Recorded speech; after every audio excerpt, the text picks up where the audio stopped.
नमस्कार दोस्तों, जय जोहार। मैं कौशल तिवारी और बिहनिया संध्या में आपका स्वागत है। तीसरी बार प्रधानमंत्री बनकर अपनी पीठ थपथपाने वाले नरेंद्र मोदी की चुनावी स्थिति क्या थी?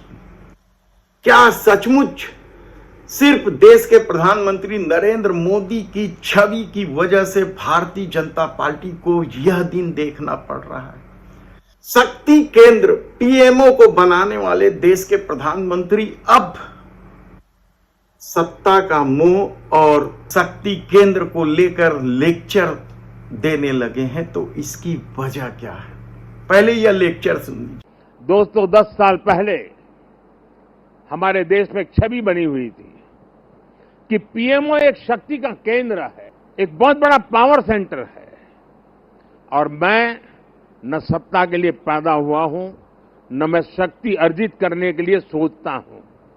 मेरे लिए पीएमओ सत्ता केंद्र बने, पीएमओ शक्ति केंद्र बने, ये न मेरी इच्छा है न मेरा वो रास्ता है। लेकिन इसी दौर में खुद को परमात्मा और उनके लोगों द्वारा भगवान बताए जाने की इस कोशिश के दौर में देश के प्रधानमंत्री नरेंद्र मोदी की छवि क्या है?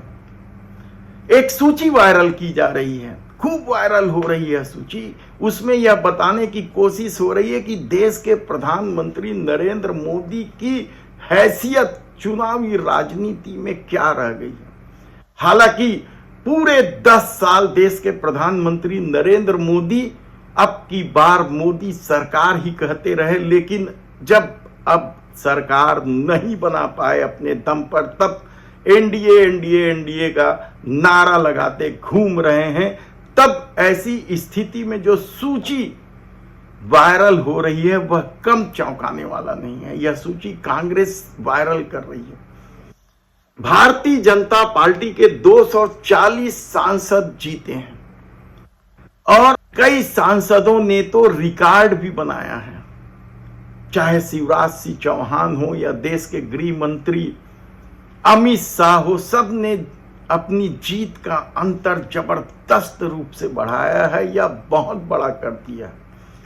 और देश के प्रधानमंत्री नरेंद्र मोदी को लेकर जो ये सूची जारी है वह बेहद ही हैरान करने वाली तो है ही। नरेंद्र मोदी की देश में स्थिति क्या है यह भी पता चलता है, कहा जाए तो गलत नहीं होगा।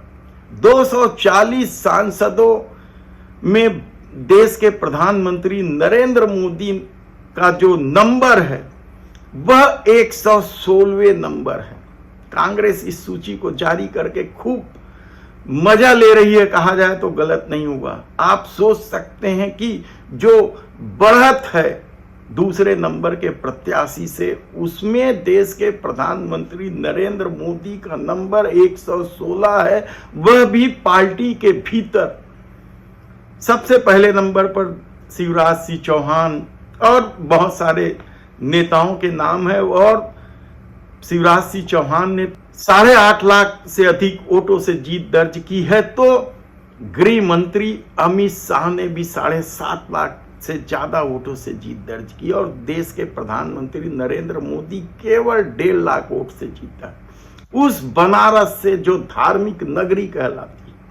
हालांकि अयोध्या को हार जाने की पीड़ा अभी तक हिंदूवादी बांगड़ बिल्ले नहीं भूल पाए हैं और वे अयोध्या वासियों को अनाप शनाप गाली देने का काम कर ही रहे हैं। लेकिन देश के प्रधानमंत्री नरेंद्र मोदी पिछली बार 4.5 लाख वोट से जीते थे और इस बार 1.5 लाख वोट से जीते हैं। तो बनारस के लोगों का क्या ख्याल है यह तो सबके सामने है। लेकिन देश में यदि बढ़त के आधार पर देखा जाए तो भारतीय जनता पार्टी के सांसदों में ही उनका नंबर 116 है। और यदि एनडीए के सांसदों को जोड़ देंगे तो वो और पीछे खिसक जाएंगे। और यदि उस समूचे सांसदों का जिक्र हो जाए तो क्या 150 से भी पीछे चले जाएंगे। बेहद ही रोचक जानकारी है। जानना चाहिए कि जो प्रधानमंत्री स्वयं को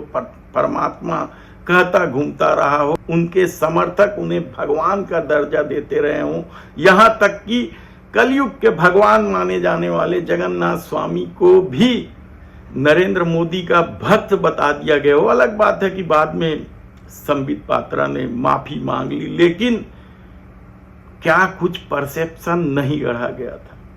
हालांकि संघ ने पहले ही चेतावनी दे दी थी अपने मुखपत्र में कि इस छवि के भरोसे चुनाव जीतना मुश्किल है। तो किसी ने, महाराष्ट्र की एक नेत्री हैं, उन्होंने तो यहां तक कह दिया था कि कोई मोदी वोदी लहर नहीं है, खुद मेहनत करनी पड़ेगी। लेकिन शायद अब भी जिन लोगों को लगता है कि देश के प्रधानमंत्री भगवान हैं, वे सबसे ज्यादा प्रसिद्ध हैं, तो उनकी जानकारी में यह सूची जरूर लानी जानी चाहिए। यह कांग्रेस के ट्विटर हैंडल एक्स पर भी प्रकाशित की गई है या प्रदर्शित की गई है। तब ऐसी परिस्थिति में जब सरकार भी खुद की नहीं बना सके, बनारस में भी वोटों का अंतर नहीं बढ़ा सके बल्कि 3 गुना कम कर दिए, तो ऐसी स्थिति में अब क्या कुछ होगा देखने की बात होगी। धन्यवाद।